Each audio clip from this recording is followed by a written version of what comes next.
Ladies and gentlemen, it's my pleasure to introduce the Honourable Navdeep Bains, Canada's Minister of Innovation, Science and Economic Development. Minister Bains is also the Member of Parliament for the riding of Mississauga-Malton. His first act since he was appointed Minister in 2015 was to restore the long-form census. Since then, Minister Bains has been a strong voice for Canada's business community. He has also made fostering economic growth through innovation a high priority for the Government of Canada. He has led the development of the government's Innovation and Skills Plan, which was the centerpiece of the 2017 federal budget. This plan aims to create new jobs and business opportunities for Canadians by making this country a world-leading centre for innovation. Minister Bains has also spearheaded negotiations among the provinces and territories that led to the Canadian Free Trade Agreement. This ambitious agreement will open up trade within Canada in virtually every sector of the economy. Finally, Minister Bains has been a passionate advocate for diversity and inclusion. He has introduced a bill in Parliament that promotes the advancement of women, cultural minorities, and other underrepresented groups to the highest levels of leadership in corporate Canada. Ladies and gentlemen, please join me in welcoming the Honourable Navdeep Bains.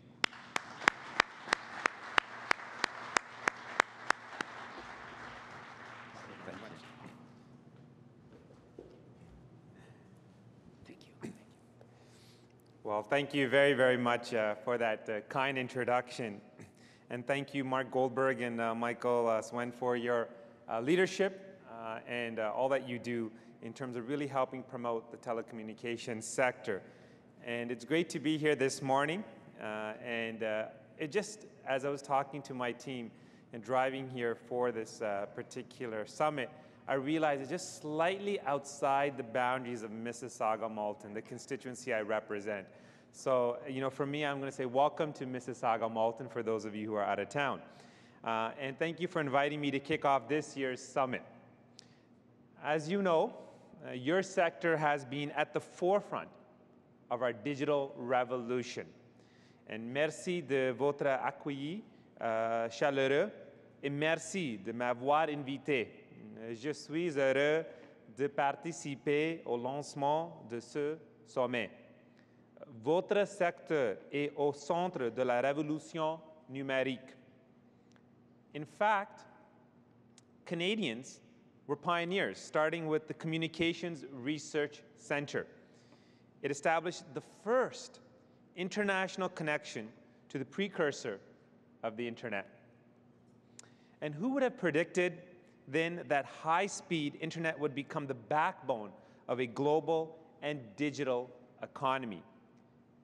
Increasingly, the prosperity of Canadians depends on their access to high-quality, high-speed Internet.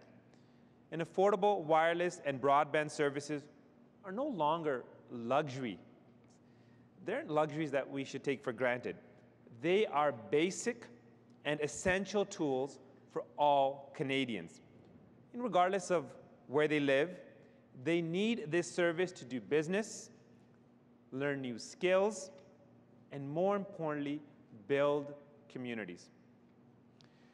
So I'm here today to talk about the strengths of this really critical sector and how we can work together to ensure that Canada remains a global leader in telecom technologies.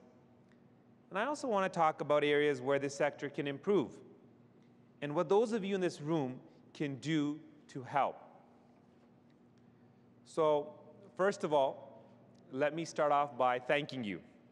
Because of your investments, Canada has some of the world's most advanced and efficient telecom networks.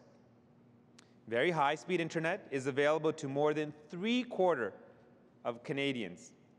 And that's up from 2011, when only 1/4 of Canadians had the service. As well, virtually all Canadians are covered by the latest wireless technologies. And Canada's wireless networks are fast.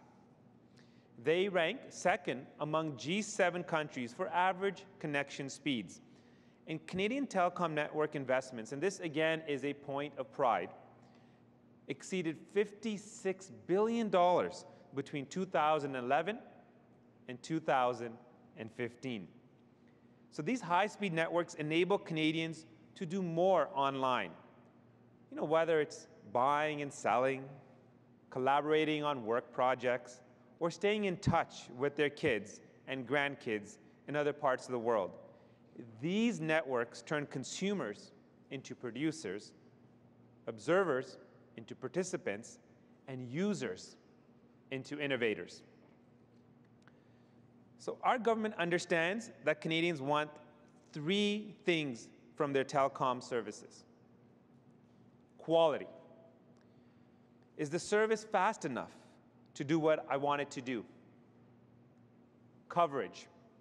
Is a service available where I want it to be? And lastly, price.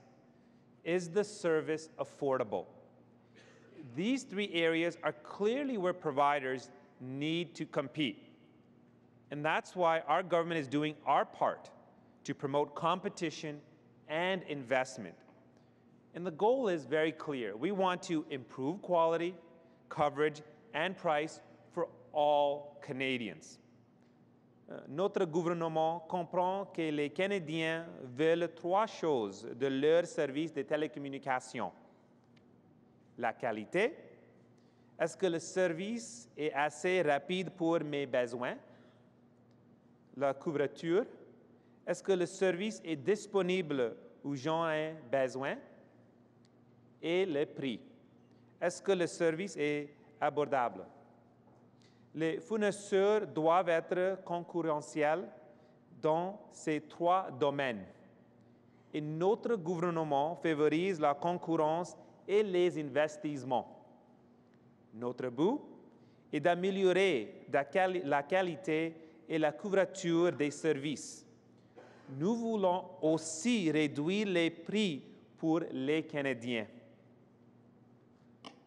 So to improve quality, we've doubled the amount of spectrum available for next-generation wireless networks. That means Canadians will have access to faster, more reliable networks regardless of traffic loads. And to expand high-speed internet coverage, we recently, in our budget, committed to $500 million for the Connect to Innovate program. This program will build a digital backbone that enables Canadians in rural and remote communities to have access to high-speed internet. Up to 300 communities across Canada will benefit from this program. And I'm delighted to say that Canada's internet service providers have expressed overwhelming support for this program. You know, Connect to Innovate is heavily oversubscribed because of your interest. And that means our government can select the best proposals with the greatest benefit to consumers. And that's great news for Canadians in rural and remote communities. But there's still more to do. For example, too many Canadians still feel like they're being left behind, either because they live in parts of the country where high-speed internet and fast wireless networks are still not available, or because they can't afford to pay for those services. Only about 1 in 4 Canadians in rural communities has access to high-speed internet. But access isn't the only challenge. The bigger barrier is price, which are especially high for low-usage cell phone plans. You know, subscribers pay more for basic cell phone service in Canada than for similar services in the United States and the United Kingdom. And I, get letters regularly, just like my colleagues do, from Canadians who are concerned that they're not receiving the best possible prices and that they're being priced out of the market. You know, people like the father of 3 who's struggling to keep up with the high cost of his family's cell phone bills, which keeps rising every single year. You know, low-income Canadians spend a higher share of their household income on cell phones and internet bills than high-income Canadians. So it's not surprising that only 6 out of 10 low-income households in Canada have internet access. And by contrast, virtually all households that earn $125,000 annually have it. The digital divide is unacceptable, and it represents a real barrier to continued prosperity for all Canadians. You know, every child who's unable to do school assignments or download music online is one less consumer of your products and services. And each one of these children is potentially one less software developer for your industry and one less job creator for our country. You know, we need every Canadian to be innovation ready, ready to spot opportunities, imagine possibilities, discover new ideas, start new businesses, and create new jobs. Because all Canadians need access to high-speed internet, regardless of their income level or postal code.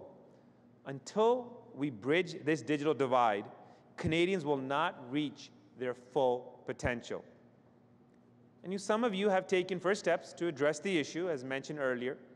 In particular, I'd like to take this opportunity to acknowledge Rogers and TELUS, who have introduced a service that charges low-income households $10 a month for basic internet.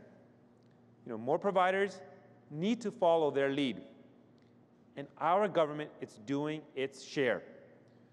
D'autres fournisseurs doivent suivre leur exemple, et notre gouvernement joue son rôle. That is why, in our most recent budget, we propose to invest up to $13 million to facilitate all service providers, that's everyone, to offer these programs to low-income families. In fact, our government would like to see more package options and price points offered to all Canadian families, particularly in the wireless sector. And other countries have benefited from service innovations that support low-cost options for consumers as well. Innovations such as Wi-Fi first applications have created a new low-cost business model in wireless market. And this particular model depends far less on routing signals through commercial wireless networks. Instead, Wi-Fi-based service providers route phone calls and data primarily through Wi-Fi networks. And it only falls back on commercial wireless network when customers are out of Wi-Fi range. South of the border, Republic Wireless offers such a plan for as low as $15 US per month. And this new Wi-Fi first model could benefit Canadian consumers as well, especially those with low incomes who are not well served by existing plans. So, ladies and gentlemen, middle-class Canadians and those working hard to join them are concerned about the rising cost of their internet and cell phone bills. And I've mentioned this. I've heard this from constituents and Canadians from across the country. They deserve more affordable options. They deserve more options and choice. That's why our government is taking action. And to that end, I am directing our National Telecommunications Regulator to reconsider one of its recent decisions and launch a new proceeding. On March the 1st, the CRTC issued rules for regulated wholesale roaming by wireless providers. And this decision excludes Wi-Fi-based providers from access to regulated roaming services. And that effectively prevents Wi-Fi-based providers from offering their low-cost plans to consumers. And this lack of choice does not benefit Canadians. And for this reason, I am directing the CRTC to rethink its decision and reconsider the Wi-Fi first model. And this model could provide Canadians with more choice and affordable prices. As the CRTC looks at this model, I will also ask you to maintain a strong investment environment that supports, and I want to be clear about this, that supports facility-based competition. That's how Canadians will benefit from faster, more reliable services across the country. But that's not all. Fees that providers charge to unlock cell phones are a major irritant for consumers as well. And this is an issue, again, that I've heard directly from Canadians. You know, last year, Canadians paid nearly $38 million to have their phones unlocked. And I know that the CRTC is looking at this issue, and our government will closely monitor the results of the CRTC's review. And we will continue to do everything possible to promote more competition and choice for consumers. And to that end, I'm pleased to announce today that our government has made changes to its licensing process for satellite-based providers of high-speed internet. You know, this action will encourage these next-generation providers to enter the market. And that's good news for Canadians living in rural and remote communities, because new low Earth orbit satellites have the potential to revolutionize the delivery of rural broadband. And our government will continue to manage spectrum in ways that benefit all Canadians, because the goal is to improve the quality and capacity of our wireless networks, especially since Canadians have a never-ending love affair with these wireless devices. Trust me, ask my 2 daughters. Which has triggered an explosion in demand for more data and faster networks. And demand is also surging as advanced devices merge with network sensors and software, which is ushering in the age of connected cars and the Internet of Things. And again, that is why our government is making low-frequency spectrum in the 600 megahertz band available for wireless service providers. You know, the 600 band will improve the quality and range of wireless coverage for Canadians. And in particular, it will extend more wireless signals to Canadians living in rural and remote communities. And let me be clear about our approach to the 600 megahertz auction. It will provide an opportunity to support more competition, lower prices, and encourage investment. That's not all. For Canada to be a world leader in innovation, our country needs to develop and use emerging technologies, such as 5G wireless networks. You know, the 5G market is expected to be worth $36 billion globally by 2020, and Canada must be ready to compete.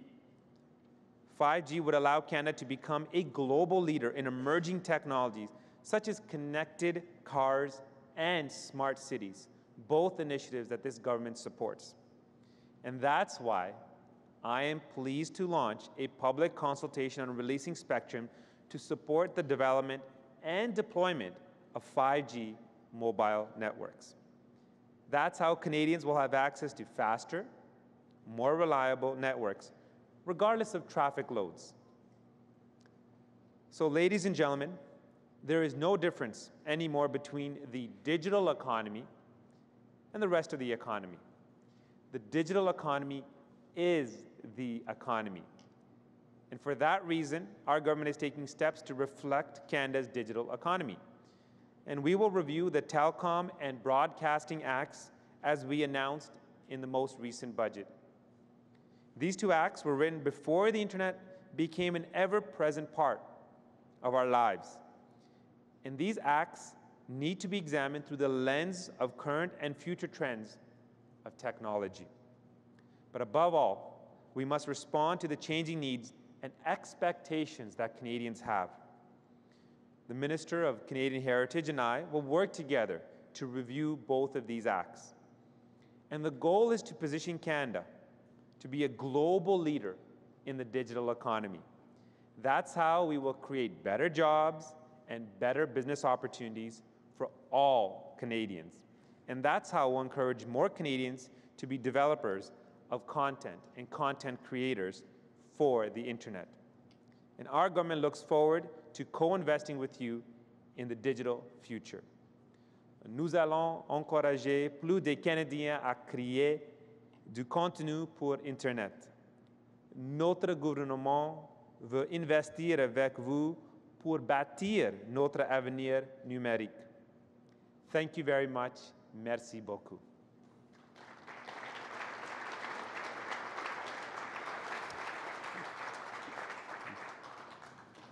Thank you kindly. Well, I guess while all of the media is looking up, that was decision CRTC 2017-56 for those of you who are trying to figure out what exactly was said on March 1st. And so while the media is focusing on that and going, wow, when was the last time the government chose to review a decision of its own motion? That's one for you to be looking up. We'll let the trivia guys, I guess, work on that one. I want to focus on my pet project first, the low-income broadband. Yep. And I know one of the biggest challenges for the service providers has been in identifying who qualifies for these programs. And my understanding is that the $13 million is to help develop a tool. That's right. Do we know any kind of, or have any information on a timetable for when that might be available? So you're absolutely right. I mean, for us and in my remarks today, it really is a major issue that we hear from consumers, particularly in the low income bracket between 18,000 to 30,000. There's so many individuals across the country, as I mentioned in my remarks, 1/3 that have no subscriptions. This is a real challenge. I mean, if you think about it, education is a great equalizer in our society. Doesn't matter where you live, where you come from, what's your postal code. You know, that's an opportunity for you to be able to reach your full potential. And in this new digital economy, to have individuals with low income not having the ability to have access to the internet is a massive disadvantage. You know, it's a massive disadvantage if you're in rural and remote communities, and obviously if you are a part of urban centers. So this is a socioeconomic issue. And you know, when we say we want to strengthen the middle class and those working hard to join it, we mean it. And this particular initiative, this $13 million, you're right, there's different initiatives that will be put in place. It's about working with providers like TELUS and Rogers, as you highlighted, to see how we can provide data and other means to be able to address that issue and provide low usage plans for these households that have no subscription. So this is obviously something we're working on and will unveil in the coming weeks. Well, and among the learnings that I think both TELUS and Rogers have found is that a lot of those same households that don't have an internet connection don't even have a computer. And as you said, it's hard to imagine how a kid can even try to do homework without having a connected computer at home. And I know Shauna McCaffrey's here from the Computers for Schools program. Yeah. Hello. I also, it's not only, obviously it's a challenge, as you said, the computer, but it's a matter of life and death for some of these kids in our rural and remote communities, particularly when it comes to our Indigenous people. Imagine these young kids, idle hands, not having access to a computer or to the internet in this, you know, in 2017. So this is a real serious issue for us. That's why we also introduced the Connect to Innovate program. And this is again about providing more broad coverage.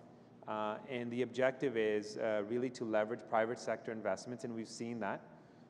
Oversubscription, many of the telecoms have stepped up, so I want to thank them for that. And the objective is to make sure that we have fiber to the institutes as a backbone to deal with some of these challenges also in some of our rural and remote communities and our most vulnerable young people, those indigenous kids. So how do we encourage additional service providers to get on board? In the US, I remember it was a condition of approval for Comcast's acquisition of NBC. Is it something that you've contemplated in terms of incentives or making it conditions on acquisitions, mergers? Well, I think today the decision, the CRTC decision that we're referring back clearly demonstrates our desire to look at a Wi-Fi first model, to really look at low usage plans. As you saw from the graphs, we pay much more relative to our US and UK peers, frankly, compared to our G7 peers as well. So that's one illustration of how we want to go back and look at that in a more broad comprehensive way to see, can we provide a solution, as I mentioned, the US example, of $15 a month, and where we can use Wi-Fi first model to be able to do that. And again, we support a facilities-based competition, and we think that's important, but we think this particular initiative will help deal with some of those low usage plans. So there's an interesting tension between driving down prices and continuing to get those great levels of investment. You're absolutely right. Because well, that's what it is. Right now, we're really strong, and that's why I went out of my way to applaud and thank the telecommunications sector. From 2011 to 2015, $56 billion worth of investment. So that's significant. And again, relative to our G7 peers, we're at the top. And those graphs that I had in my remarks illustrate that. But at the same time, prices are really high. And middle-class Canadians are struggling. They're dealing with rising costs. I gave the example of a father with 3 kids. I've got 2 young girls as well. So as a household, that's a lot of pressure. And what we're trying to do is create a little bit of tension in the system where we want to maintain, investments, but also see more affordable prices. It's really about saying, look, how can we, and I mentioned that today with the 5G consultations, with the Wi-Fi first model, with the streamlining of the process for the low Earth orbit satellites. All of this is to say, how can we enable technology to create more competition, which will increase investments, and the objective is to have faster networks, better coverage, and affordable prices. And so that's what we're trying to achieve through these specific measures that I highlighted this morning. Interesting. So among the other things that you talked about was the review of the Broadcast and Telecom Acts. I think I've probably written more than once that back in 2006, the Telecom Policy Review Panel, which was an interesting creature of, it was created by a Liberal government, delivered its report to a Conservative government by the time the report came out. They had recommended every 5 years doing a refresh. So that was 2006, we're 11 years later. Do you contemplate striking a panel similar to that to conduct this, this review of the 2 acts? So you're right. I mean, if 2006 and even prior to that, and I think the last major review was done in 1993. And so it's been a long time, really before the internet became prevalent in society. So with the issues around content and the issues around technology, as I highlighted, we really need to look at the Telecommunication Act. We really need to examine the Broadcasting Act through that lens. And so we'll be providing a detailed plan of how those consultations will unfold and how we want to proceed. And so we'll definitely engage the industry in that process. And the idea and the focus for me is how can we really focus on enabling technology to promote more competition, more investment, so we can, again, really deal with the issues around quality, coverage, and affordability. And something of a more pressing concern is the 3-year review of the anti-spam law, which is coming up. We're about to enter the next phase. Correct. And is there any information you can give us on that? So as you know, we're right now really engaged in consulting industry. It's really about protecting consumers. That is our objective. Even today, as you can see, I got a very strong consumer message. This is really dealing with the angst and the concerns with consumers. And we'll be making an announcement very shortly on that as well. Okay. I don't see anyone at the microphones, so... I believe someone is arriving. Here we go. We've got time for one. Oh, great. Thanks very much. Mr. Minister, thank you very much for being here. My name is George Berger, and I'm with V Media, which provides TV, internet, and home phone services, mostly across Canada at this point. But we were actually involved in providing TV in connection with one of your initiatives, and I really want to commend you and your staff for what you're really accomplishing, because we've seen hands-on how important the initiative is, particularly for First Nations communities. We've partnered with a company called First Telecommunications, which is owned by the Wikwemikong Unceded Reserve. Correct. And it's incredible to see them take charge of their own telecom and TV needs, driven by the seed capital that you were able to provide.